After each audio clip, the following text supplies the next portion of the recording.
和男朋友订婚以后，我们商量好要自驾游，结果到了旅游当天，车里满满当当的坐了他家父母，甚至就连男朋友的小青梅都一起带上了。我看着这一幕，强忍着怒气，还是上了车。结果他们却把我扔在了高速公路口，不给你一点教训，你永远都学不乖。说完这句话以后，男朋友开着我的车，带着他们一家人扬长而去。大家好，开始今天的分享之前，希望你能给人间烟火点个订阅，我将会分享更多优质的内容。打开副驾驶的那一瞬间，我只觉得自己的整颗心都凉透了。本以为温馨浪漫的自驾游，结果副驾驶上居然坐着我男朋友的小青梅。陈嘉欣，嫂子好，快点去后面上车吧。哥哥放好行李以后，我们就要出发了。看见我打开车门，陈嘉欣没有任何要让的意思，而是笑着指了指后面。我顺着他的视线看过去，这才发现后座上居然满满当当的还坐着男朋友的父母和他妹妹，他们5个人已经把这辆车给坐满了，那还让我来干什么？在这一刻，我几乎都要怀疑我和男朋友是不是约定好要去自驾游了。就在我满腔怒火准备爆发的时候，男朋友已经在后面放好了行李，此时伸着手来拉我，直接不容拒绝地把我拉到了后面，随后开门把我推进去，关门一气呵成。我还没反应过来，身体已经被挤到了那个狭小的空间里面，而我旁边坐着的居然还是男朋友的爸爸。我的脑子嗡的一下像是炸了一样，只是意识还没反应过来，让我的身体没办法做出任何反应，只能僵硬地看着他们和和乐乐地在车上说说笑笑，而我像是被他们隔绝在外一样。车子不知道又行驶了多久，我只觉得自己的一颗心沉了又沉，我的视线一直紧紧地盯着前面的男朋友，希望他能给我一个解释，但他只是目视前方，开着车，时不时和旁边的人说句话。我和男朋友是大学恋爱，他一直是一个积极向上的人，我们2个之间的恋爱虽然有矛盾，但是他都会来找我解决，所以我一直都很相信他。在订婚的时候还把我的家境全盘托出，甚至我父母全款给我们买了一辆车。我没有驾照，这辆车明摆着就是给男朋友买的，但是现在他这副态度是想干什么？开着我的车子还让我跟他的父母挤在后面，甚至在没有商量的前提下，说好的双人自驾游变成了这么多人。我觉得自己已经到达了爆发的边缘，脸色当然说不上有多好看。而就在这个时候，男朋友的小青梅忽然一脸好奇地回头看着我，嫂子，你怎么表情这么不好看呢？是因为我坐副驾驶吗？我的脾气本来就算不上多好，此时听见陈嘉欣这么说话，我立刻翻了一个大大的白眼，态度已经说明了我想说的话。而就在这个时候，男朋友忽然靠边把车停下，此时我的心里又燃起了一小团希望的火苗。就在我以为男朋友停车是为了跟我好好解释为什么会忽然有这么多人的时候，他却阴沉着脸回头看着我，许唯一，我知道你是城市独生女，但是用不着把你的大小姐脾气带到我的家人身上吧。我听到他的这句质问，直接愣在了那里，脑子里开始想起我到底什么时候有大小姐脾气了。当初订婚的时候，他们一家选了一个小饭馆，我父母看在我的面子上没有计较，还专门挑了个好饭店，甚至到最后都没让他们家出1毛钱。后来我第一次上门提去的礼物也价值1万多，男朋友上门的时候却只带了2箱牛奶，这一切我都没有放在心上，只是因为他第一次见女朋友家长，所以一直积极地跟我父母解释。直到现在，我都想不出来我到底有什么错处。看着我一副想不明白的样子，不知道怎么回事，忽然就触怒了男朋友的眉头。下去，他忽然说出这么2个字，让我愣在了原地，也让我心里从刚刚上车开始就积攒的火苗彻底爆发了。李凯，这辆车是谁的？你心里不清楚吗？让我下车？这不是我们的订婚自驾游吗？我觉得我已经足够克制理智了，甚至我只是想要寻求一个答案，但是男朋友却因为我的话而瞬间暴怒起来。他不管不顾地直接打开车门，走到了我的车门前。打开车门以后，就用了大力气把我往下拽。我并不愿意在他的一家人面前丢掉面子，竭力不肯下车。但李凯哪怕是把我的衣服撕破，还是强硬地把我扯下了。因为他的力气过大，我没忍住跌倒在了地上。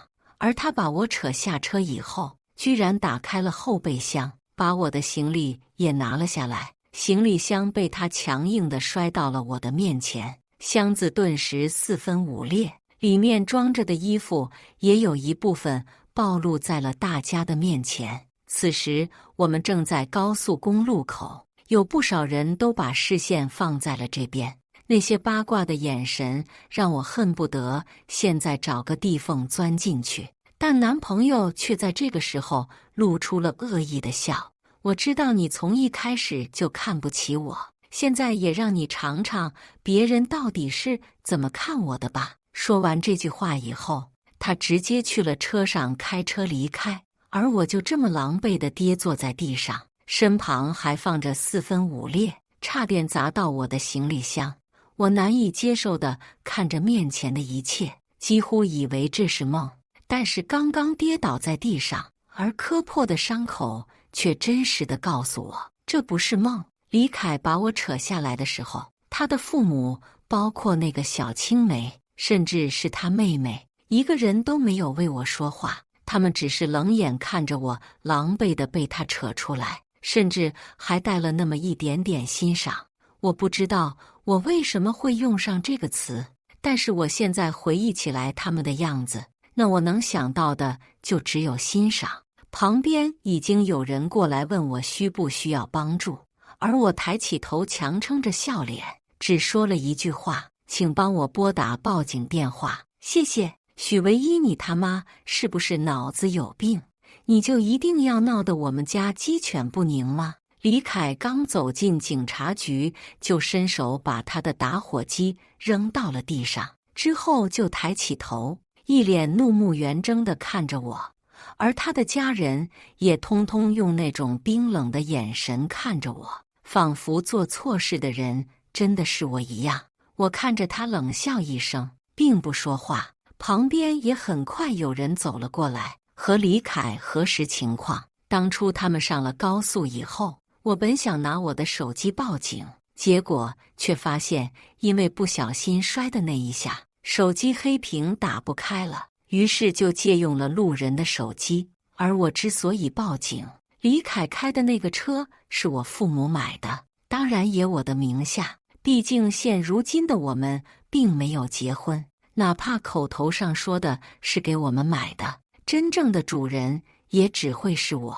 从前我妈和我讲里面的门道的时候，我还觉得父母想的太多，直到经历了今天的事情以后，我才发觉是我想的太少了。经过一番沟通交流以后，他们几个阴沉着脸跟我一起来到了车子旁边。李凯一脸不耐烦地把钥匙朝着我扔了过来，而我心无芥蒂地接了以后打开后备箱，映入眼帘的是各种各样杂乱无章的破塑料袋子，里面不知道装了什么，看起来鼓鼓囊囊的。而我直接毫不犹豫地拿起那些东西就砸到了地上。许唯一，你是不是太过分了？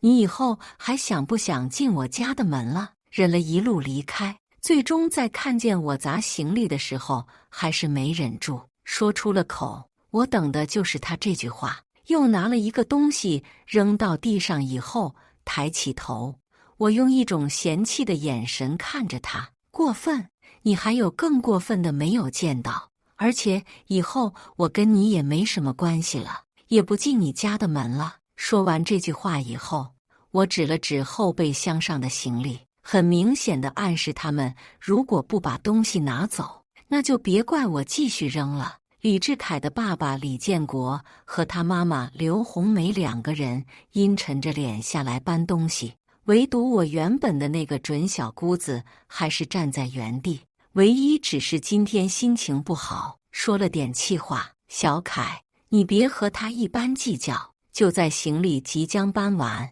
我都准备好关后备箱离开的时候，陈嘉欣忽然茶里茶气地开口说道。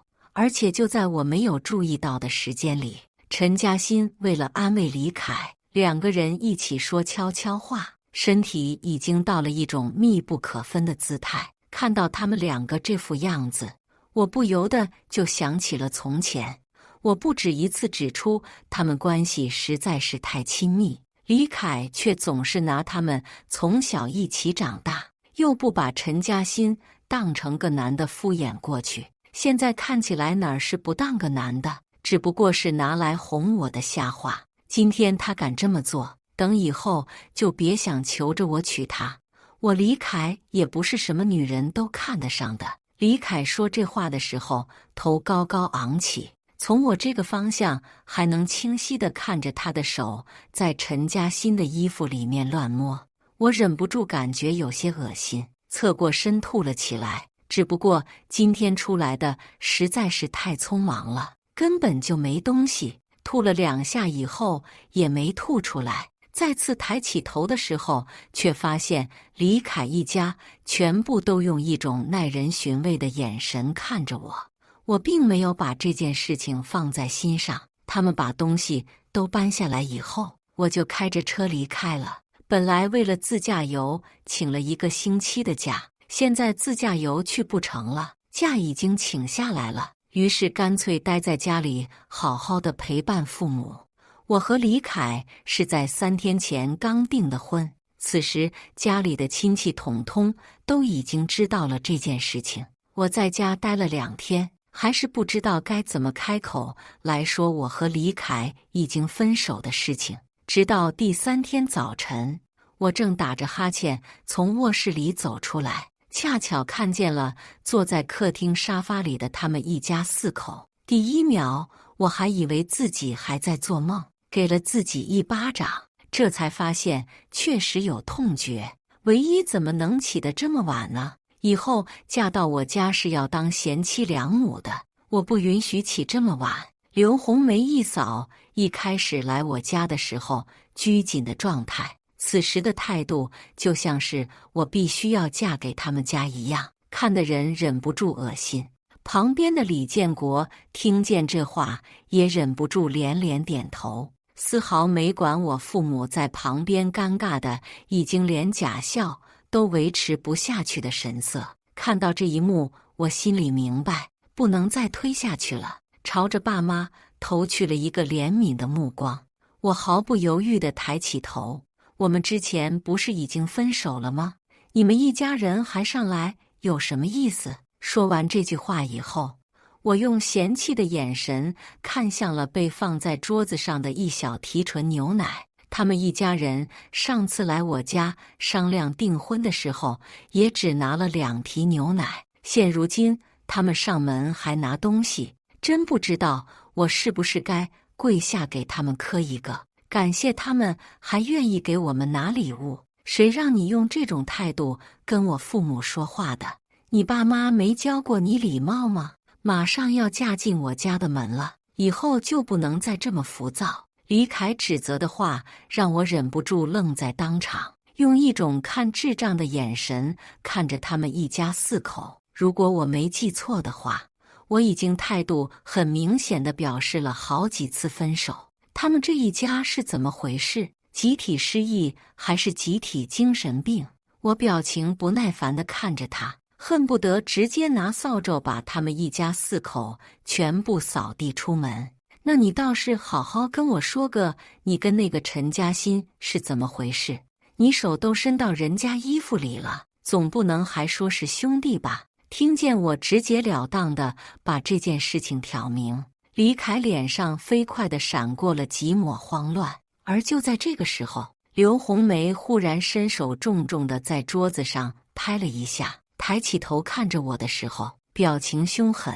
以后嫁进了我们家，如果你再敢跟我儿子这么说话，别怪我们休了你。说实话，直到现在我还是没能搞明白他们一家人为什么敢这么自信。听见这话，我没忍住笑出了声，而看着我一父子丝毫不以为意的样子，刘红梅咬了咬牙，忽然从沙发上站了起来。亲家公，亲家母，我实话实说，要是我儿子不娶你女儿，他后半辈子就嫁不出去了。什么？听见刘红梅的话，我妈忍不住惊呼出声，随后转过头，一脸急切地看着我。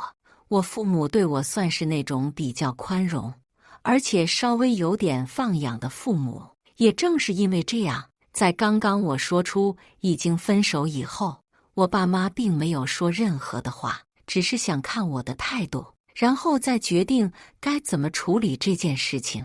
但父母唯一的一点就是希望我能够快点结婚生子，他们害怕自己出现什么意外，怕我没有人庇护，所以迫切地给我寻找避风港，却完全没有想过像我这样的人其实没有必要去迎合别人，只是父母的想法我往往是不能干预的，所以这才和男朋友订了婚。你还不知道吧？你女儿怀孕了，我儿子的。刘红梅趾高气扬地说完这句话以后，就双手抱胸，一脸得意地坐在了沙发上，像是已经预料到了我父母会在听到这个消息以后迫不及待地求他们的儿子娶我。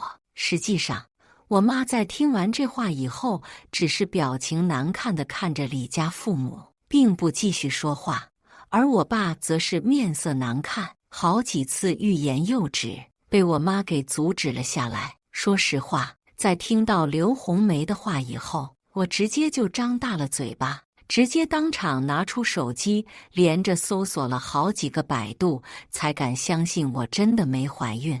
我昨天刚来的大姨妈，还是找我妈借的卫生巾，我怀的哪门子的孕才能有生理期呀？一脸疑惑地和我妈对视一眼，我们都从对方的眼里看见了深深的无语。刘红梅等了半天，也没等到我父母张口说话，忍不住有些尴尬地回过头来看着我们，但气势上依然不输。大妈，是不是你儿子谈得太多？他搞错人了。我昨天刚来的大姨妈，一边是我实在好奇他们一家为什么会以为我怀孕，一边是我觉得今天确实应该把话说明白，所以直接就把话给挑明了。听见我这句话，李凯和刘红梅两个人异口同声地说不可能，而我也从他们接下来的话里听到了他们拼凑出来的真相。订婚那2天你吃的那么多，还是没有来生理期，甚至变得特别嗜睡。就是那天在搬行李的时候你还孕吐了，这不是怀孕是什么？听完他们两个给出的解释，我有些心虚的摸了摸鼻子。贪吃是因为那家店的菜很合我的胃口，生理期推迟和嗜睡是因为我晚上熬夜打游戏，至于那天的孕吐，本来就是因为看见他们的样子恶心，听到他们毫无证据，仅仅只是猜测的话，我妈也顿时失去了所有的兴趣，懒得继续维持表面的平静，直接给我爸使了一个眼色。3分钟后，他们一家4口被我们父女2人一起赶了出去，把那箱牛奶扔到他们身上。这些天来积压的烦恼，再加上生理期的烦躁，我直接就朝着他们翻了一个大大的白眼。有病就去看病，赶走那有精神病的一家人。以后关上门。我看着父母朝着我投过来的询问的神色，立刻举手投降，把之前自驾游的事情说了一遍。父母在听完这话以后，也只是叹了口气，说等过2天给我找个相亲。我听见这话，直翻白眼儿，立刻回了自己的卧室。当初我没去自驾游的事情，父母虽然有些怀疑，但是并没有多说什么。他们不喜欢干涉我的生活，除了在让我成家立业这件事情上。现如今，哪怕遇见了这样的极品父母，还是依旧不肯死心，想让我成家。我又在家里躲了几天清闲，后来眼看着假期到期了，不得已回去上班，1个多星期没有来公司。这天我才刚走进公司，一个和我一直玩得很好的饭搭子忽然挤眉弄眼地凑了过来：“宝儿，没想到呀，你私下里玩得这么花。”惊叹号的话让我忍不住愣在了原地，不知道到底发生了什么。之前我说请假是为了和未婚夫出去自驾游，几乎整个公司里的人都知道。现在关于我的消息应该还没传到公司才对，他们怎么就开始议论起来我了？脑子里面正这么想着，却看见饭搭子忽然打开手机，把一个聊群放在了我的面前。不过说实话，这样做还是稍微有了一点不道德。你看人家都把你曝光到公司大群了。我定情一看，赫然是公司大群，这是一个截图，里面主要是一个文档，接下来就是群里面的人依次发出惊叹号。我看着这个文档，内心已经有了不祥的预感。求着饭搭子把文档发了我一遍以后，我立刻拿着手机打开，仔细地扫了2眼，这才发现李凯他妈的造谣造到我公司来了。文档里面说我除了脚踏2条船之外，我还借着订婚的名义收了他们家10来万。后来更是过分，拿着那笔钱买了一辆车，紧接着还欺负他们一家人，甚至他们带着礼物上门都被砸了出去。这个文档里面真假结合起来，几乎都分辨不出来李凯说的是假话，而他的目的估计也只是为了让我失去这份看起来优渥的工作。想必这个时候已经有不少人在私下里议论我的事情1、2天了，而我放假的这2天根本就没有看过公司的群。现在去澄清已经晚了，他们早已经把我当成饭后闲谈聊过了，又耐着性子看了好几遍这个文档。我撇了撇嘴，直接拿着工牌去办了离职手续。反正我家里有钱，哪怕我真的辞职，又不是养不起我。不过我辞职可不是因为我害怕了，而是因为我觉得继续待在这里只不过是被人当饭后闲谈，我没有这方面的癖好。还有另外一个原因，我要没有任何后顾之忧的去报复李凯。既然他在分手之后想搞我，那就别怪我做坏事了。当天我立刻去了附近能印刷的店里面，定制了3个巨大的横幅，又印了几张巨幅海报，那种能放在门口当迎宾的尺寸。在即将离开的时候，我脑子里灵光一闪，忽然想到了其他的东西。这2天晚上总是有陌生号码在凌晨的时候给我发陈嘉欣和李凯的亲密照，照片里面2个人亲密无间，甚至有的都露出了隐私部位，明显能看得出来这是他们之间的情趣。小三和智障男的情绪我不理解，但是我相信可以给大家欣赏一下。刚好之前我顺手点了保存，此时拿出来恰到好处，把那几张照片又印刷了100张。当天我直接拿着一个横幅和2张海报去了李凯的公司门口。他是在国企上班，短短几年的时间也混成了一个小组长，算得上是年少有成。而我直接拿着东西走进了他们公司。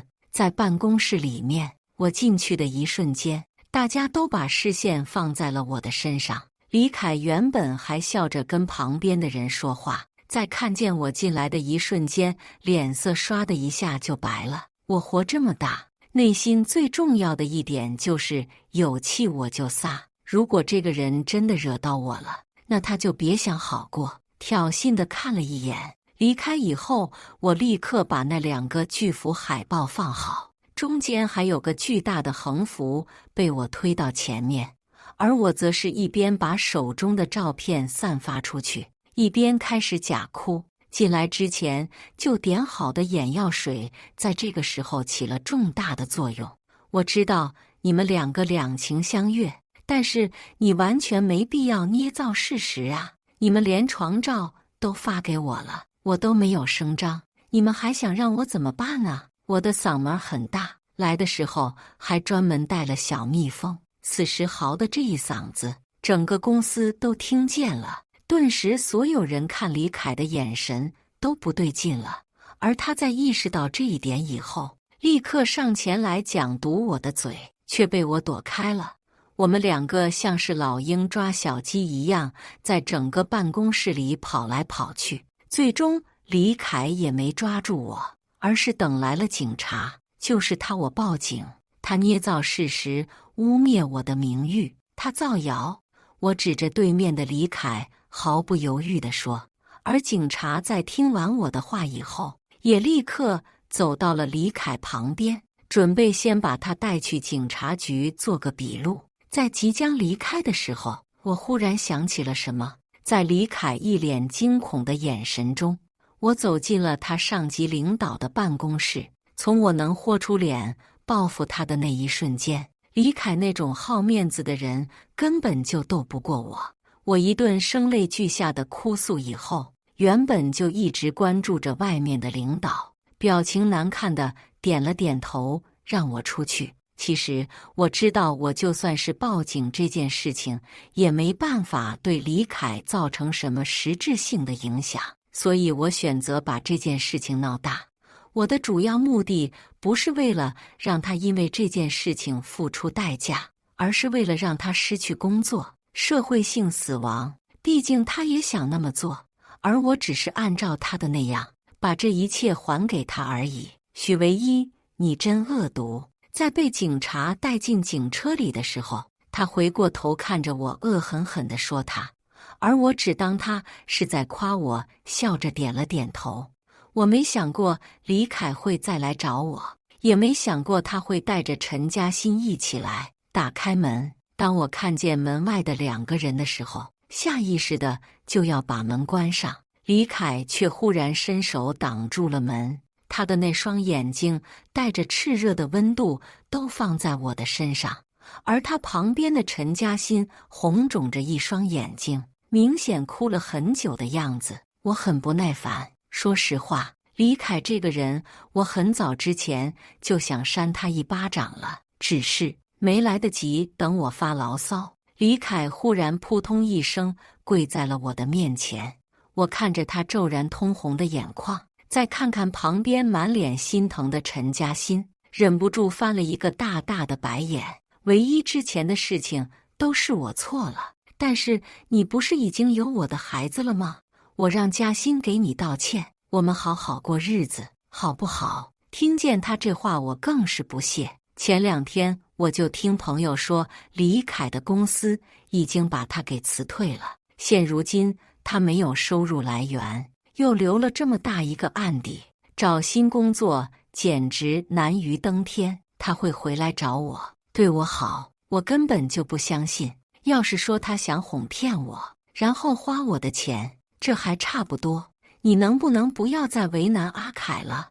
你知不知道阿凯这几天睡不着觉，吃不下去饭，他很难受。陈嘉欣在旁边看了1个多分钟，终于看不下去了，他没忍住，上前推了我一下，随后眼泪就大颗大颗的掉了下来。2个人宛如电视剧的男女主一样，陈嘉欣蹲在了李凯旁边，哭着控诉我有多坏。当看见李凯仍旧执迷不悟的时候，陈嘉欣只能一脸无可奈何地抱着李凯。